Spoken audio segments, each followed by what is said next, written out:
D block chapter में हमारा topic है reducing agent and oxidising agent. तो इसका जो कंसेप्ट है उसे देखते हैं हम। सबसे पहले मैं यहाँ एक टेबल बना रहा हूँ। यहाँ लिखा मैंने हाइड्रोजन का रिडक्शन पोटेंशियल, आरपी मतलब रिडक्शन पोटेंशियल 0 होता है। एक एलिमेंट ए माना मैंने ऊपर के साइड में और कुछ एलिमेंट मैंने मान लिए बी नीचे की तरफ। कुछ एलिमेंट हाइड्रोजन से ऊपर होंगे और कुछ एलिमेंट हाइड्रोजन से नीचे होंगे। ए का रिडक्शन पोटेंशियल नेगेटिव में है।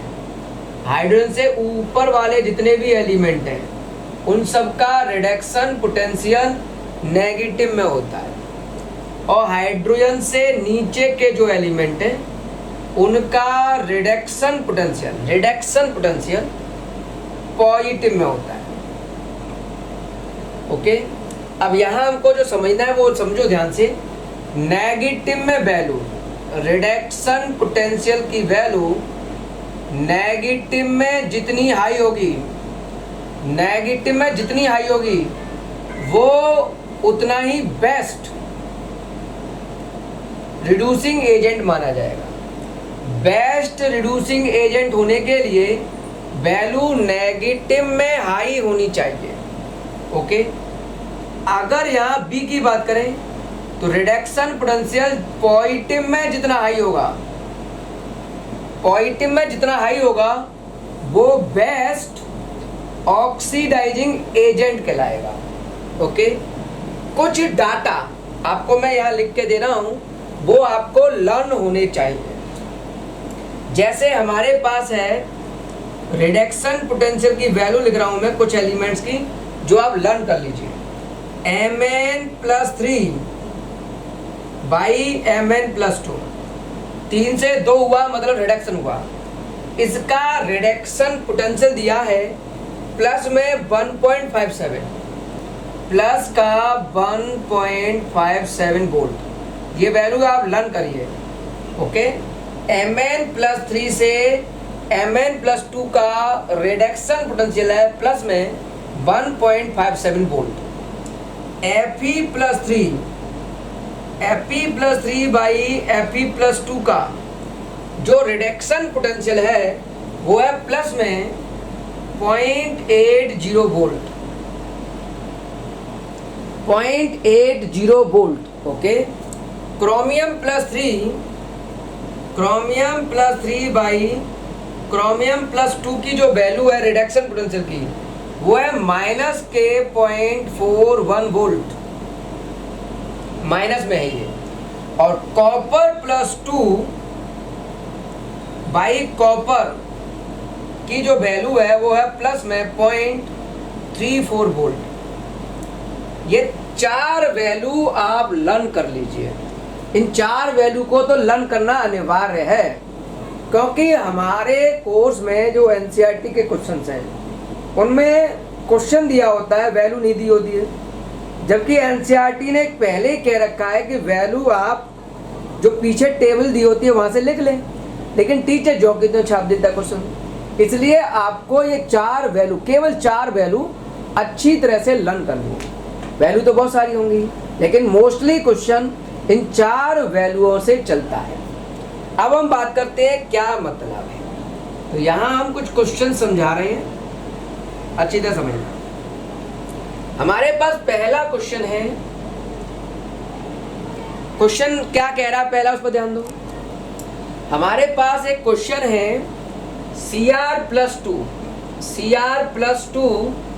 रिड्यूसिंग एजेंट की तरह काम करता है और Mn+3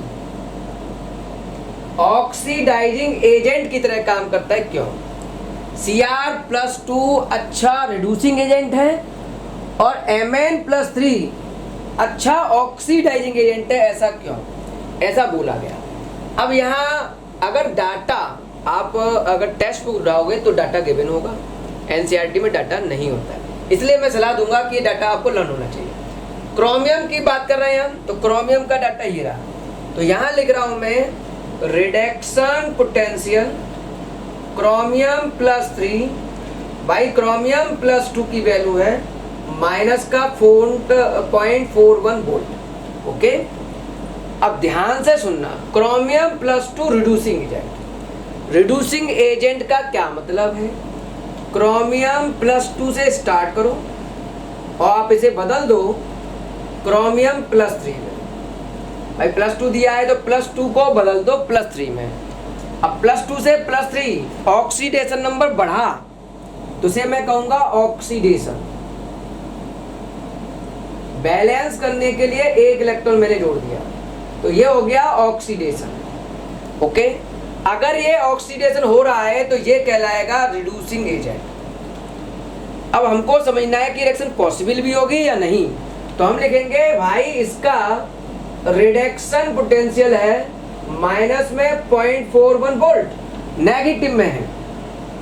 अगर किसी रिएक्शन में रिडक्शन पोटेंशियल उसका नेगेटिव में है, नेगेटिव में, तो इसका मतलब वो रिड्यूसिंग एजेंट होगा। और यहाँ Cr+2 कंसेप्ट के हिसाब से भी रिड्यूसिंग एजेंट है, इसका मतलब ये रिड्यूसिंग एजेंट हो सकता है, मतलब होगा। क्यों? क्योंकि वैल्यू नेगेटिव, अगर वैल्यू नेगेटिव में आ रही है तो ये रिड्यूसिंग एजेंट माना जाएगा।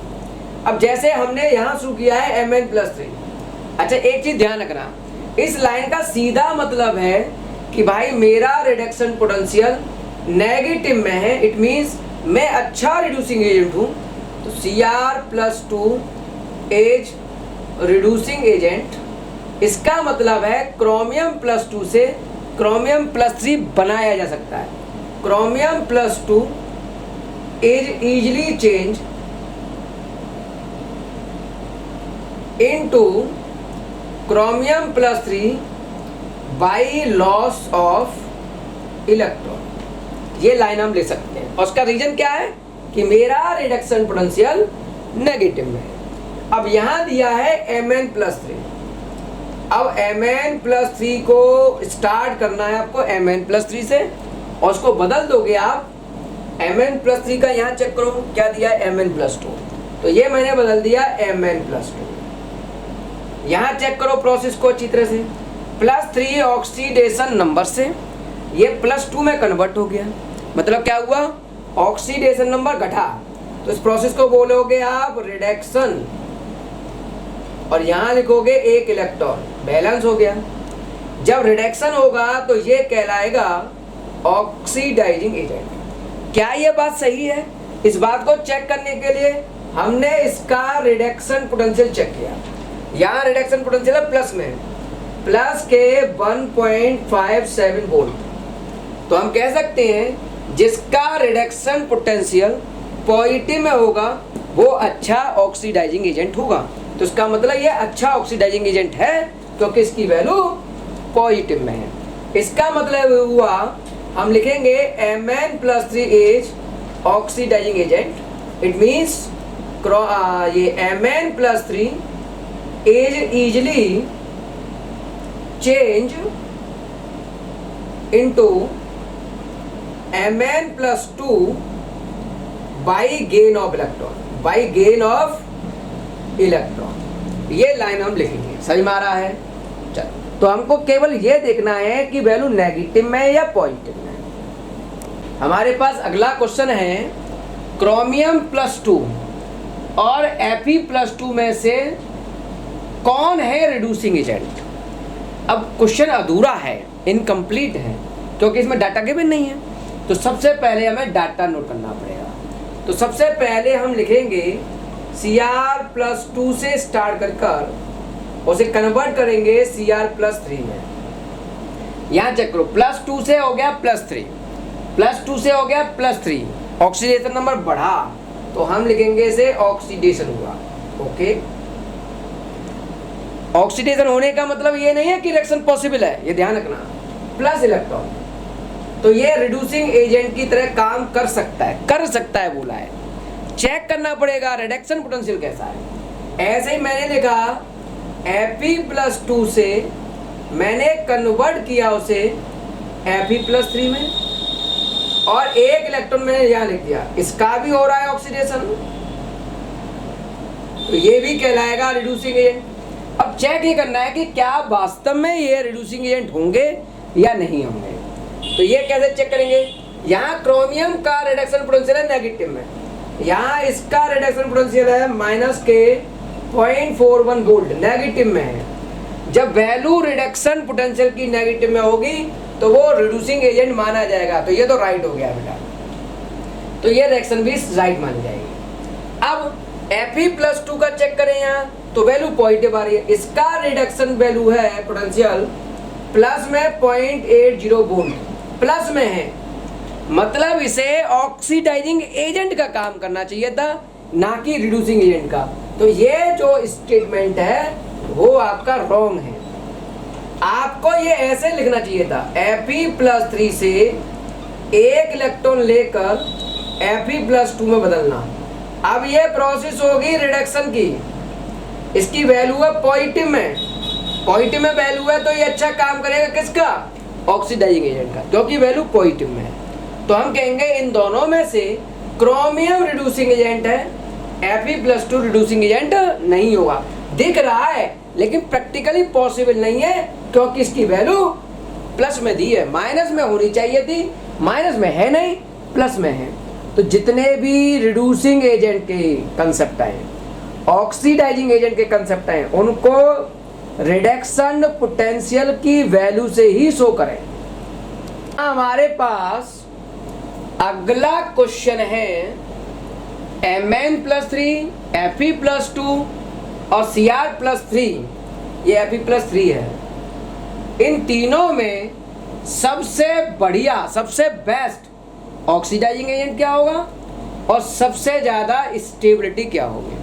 तो सबसे पहले हम निकालेंगे ऑक्सीडाइजिंग एजेंट का ऑर्डर, और वैल्यू इनकम्प्लीट दी है, डाटा देना चाहिए। तो चलो मैं रिडक्शन पोटेंशियल की वैल्यू लिखता हूँ तीनों की। Reduction potential Mn+3 by Mn+2 की वैल्यू, ये वैल्यू है प्लस में 1.57 वोल्ट। ये चार वैल्यू लर्न होनी चाहिए। और reduction potential Fe+3 by Fe+2 की वैल्यू है प्लस में 0.80 वोल्ट, दोनों प्लस में है, अच्छी बात है।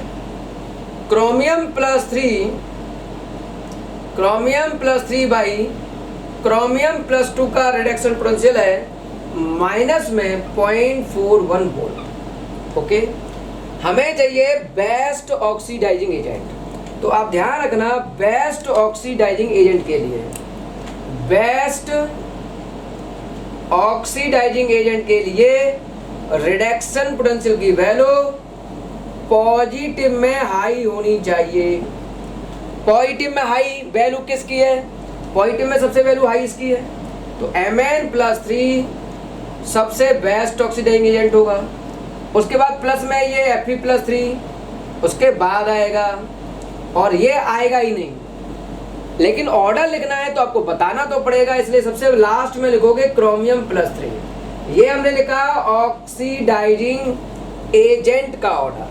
सबसे बेस्ट ऑक्सीडाइजिंग एजेंट है Mn+3, फिर Fe+3, फिर Cr+3, पहला पॉइंट। अब ध्यान रखना, ध्यान से समझना, ऑक्सीडाइजिंग एजेंट का ऑर्डर स्टेबिलिटी के साथ उल्टा होता है। ऑक्सीडाइजिंग एजेंट का ऑर्डर उसी की स्टेबिलिटी के साथ, प्रोडक्ट की स्टेबिलिटी की बात नहीं कर रहा हूं। अगर ये रेक्टेंट है तो इसी की स्टेबिलिटी की बात कर रहा हूं। Oxidising agent inversely proportional to stability. अगर मैं ये कहता हूं कि ये रेक्टेंट का ऑक्सीडाइजिंग एजेंट है, रेक्टेंट लिख देता हूं मैं यहां, तो स्टेबिलिटी ऑफ रेक्टेंट की बात कर रहा हूं, प्रोडक्ट की बात नहीं कर रहा हूं। अगर प्रोडक्ट की बात करोगे तो ये ऐसे हो जाएगा, स्टेबिलिटी ऑफ प्रोडक्ट। तो हम प्रोडक्ट की बात तब तक नहीं करेंगे जब तक वो पूछ नहीं रहा है। तो अभी हम यहां की बात करें, जब गिवन नहीं है तो इसको लेके चलते हैं। जब गिवन नहीं होता डाटा कि किसकी बात कर रहा है तो हम इसी की बात कर रहे हैं, क्योंकि यही रिएक्टेंट है, इसी की बात कर रहे हैं। तो अगर स्टेबिलिटी उल्टा होता है कंसेप्ट, तो इसका उल्टा कर दो। Mn+3 की स्टेबिलिटी सबसे कम, Fe+3 की उससे ज्यादा, और क्रोमियम+3 की स्टेबिलिटी सबसे ज्यादा। तो ये हो गया स्टेबिलिटी ऑर्डर। आ गया समझ में? तो ये हो गया आपका स्टेबिलिटी ऑर्डर।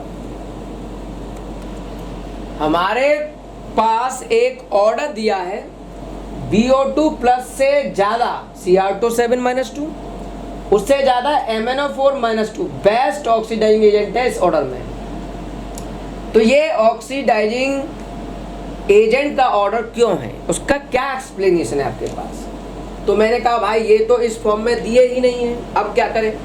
तो सबसे पहले हम इसको समझेंगे इस तरह से, BO2 प्लस एक आयंस में ब्रेक हुआ और वो मैंने माना B+4, वेनेडियम आयन B+4 में ये कन्वर्ट हुआ, Cr2O7 2 कन्वर्ट हो गया क्रोमियम+3 में, अपनी स्टेबल फॉर्म में ये कन्वर्ट हो रहे हैं, और MnO4 1 कन्वर्ट हो गया Mn+2 में। ये इनकी स्टेबल फॉर्म होती है। अब ये थोड़ा लर्न करना पड़ेगा, इनकी ये स्टेबल फॉर्म है। ये एक ही क्वेश्चन ऐसा, BO2 प्लस कन्वर्ट हुआ B+4 में, Cr2O7 कन्वर्ट हुआ Cr+3 में, और MnO4 नेगेटिव कन्वर्ट हुआ Mn+2 में। ओके, अब यहाँ मुझे क्रोमियम+3 दिया है, Mn का भी कंसेप्ट दिया है, लेकिन वेनेडियम का नहीं दिया है। तो सबसे पहले मैं ये सोचूंगा इन तीनों आयन में कौन सबसे ज्यादा स्टेबल है, इन तीनों में कौन है सबसे ज्यादा स्टेबल, स्टेबल कौन है। मेरे को उससे क्या होगा, ये प्रोडक्ट है, अगर प्रोडक्ट साइड की स्टेबिलिटी पता चल जाए तो ऑक्सीडाइजिंग एजेंट इधर का रेक्टेंट साइड का ऑफ रेक्टेंट और directly proportional to stability of product, stability of product. सीधा पॉइंट है, अगर ये बेस्ट ऑक्सीडाइजिंग एजेंट है तो ये बहुत जल्दी से जल्दी Mn+2 में कन्वर्ट होगा, और Mn2 में कन्वर्ट होने का रीजन क्या होना चाहिए, ये स्टेबल होना चाहिए। तो समझना ये है कि इन तीनों में अगर ये पता चल जाए कि कौन ज़्यादा स्टेबल है, तो अगर ये स्टेबिलिटी प्रोडक्ट है तो उसका ऑक्सीडाइजिंग एजेंट रेक्टेंट का बेस्ट स्टेबल होगा, मतलब बेस्ट ऑक्सीडाइजिंग पावर होगी उसकी। अब ये कैसे पता चलेगा, इसको हमको समझना है। तो मैं थोड़ा सा रफ कर देता हूं इधर का कंसेप्ट, ध्यान से समझना।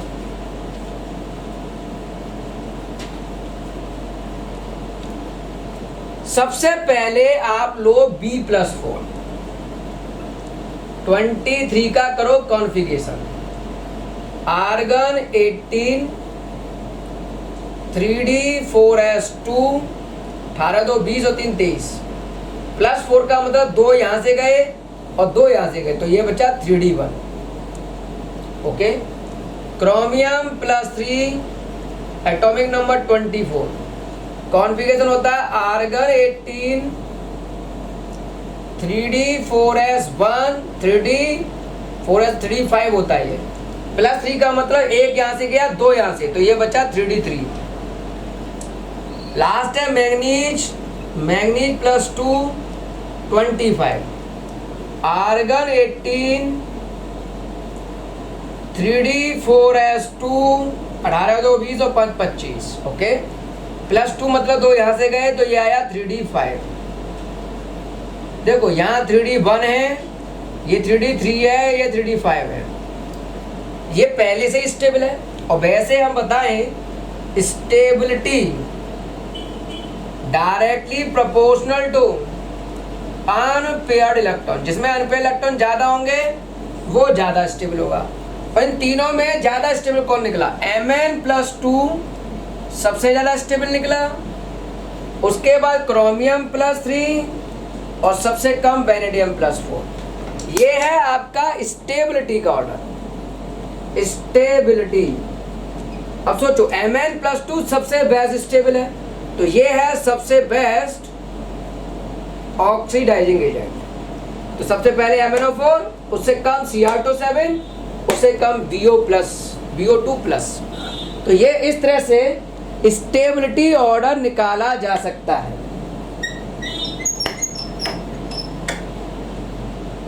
ठीक है, चलो नेक्स्ट क्वेश्चन समझते हैं। हमारे पास एक कंसेप्ट है रिडक्शन पोटेंशियल की वैल्यू का, जिसे हम देख रहे थे ऑक्सीडाइजिंग एजेंट और रिड्यूसिंग एजेंट का कंसेप्ट। लेकिन ये खुद डिपेंड करता है, ये डिपेंड करता है ये पहला फैक्टर सब्लिमेशन एनर्जी, कि सब्लिमेशन एनर्जी चेंज होगी तो ये वैल्यू बदल सकती है। सेकेंड कंसेप्ट सब्लिमेशन एनर्जी के बाद इलेक्ट्रॉन अफिनिटी, आयोनाइजेशन एनर्जी और हाइड्रेशन एनर्जी, इन 4 फैक्टर पर ये डिपेंड करती है वैल्यू। अगर ये डिफरेंट होंगी तो वैल्यू बदल सकती है, रिडक्शन पोटेंशियल की वैल्यू। अच्छा, मोस्टली Mn ऐसे लिख लो, मेटल M+2 से जब हम मेटल फॉर्म में जाएंगे, +2 से मेटल फॉर्म में जाते हैं, तो रिडक्शन पोटेंशियल सभी एलिमेंट का नेगेटिव में होता है, मोस्टली ऑल एलिमेंट्स। लेकिन कॉपर +2 से कॉपर की वैल्यू की बात करें, रिडक्शन पोटेंशियल कॉपर +2 से कॉपर की बात करें, तो इसका रिडक्शन पोटेंशियल पॉजिटिव में है 0.34 वोल्ट। तो क्वेश्चन बनता है यहाँ कि कॉपर में ऐसा क्यों हुआ। एक्चुअल में यहाँ से जब हम इसे बदलते हैं तो ऑलमोस्ट तो नेगेटिव में, लेकिन कॉपर के लिए प्लस में आया। ये इन फैक्टरों पर डिपेंड करता है, ये फैक्टर कॉपर के लिए वेरिएबल होंगे। तो समझते हैं किस तरह से ये वेरिएबल है, इस पूरे कंसेप्ट को हमको समझना है। तो ध्यान से समझते हैं क्या मीनिंग है इस लाइन का, और कॉपर के लिए वैल्यू पॉजिटिव में क्यों आती है। एक प्रैक्टिकल डाटा से समझा रहा हूं, ध्यान से समझना। सबसे पहले कॉपर सॉलिड को मैंने कन्वर्ट किया, कॉपर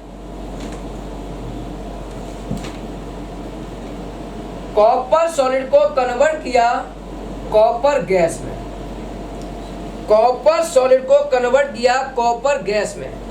इसे बोलेंगे हम सब्लिमेशन। सब्लिमेशन करना, भाई सॉलिड से डायरेक्ट गैस बना दिया।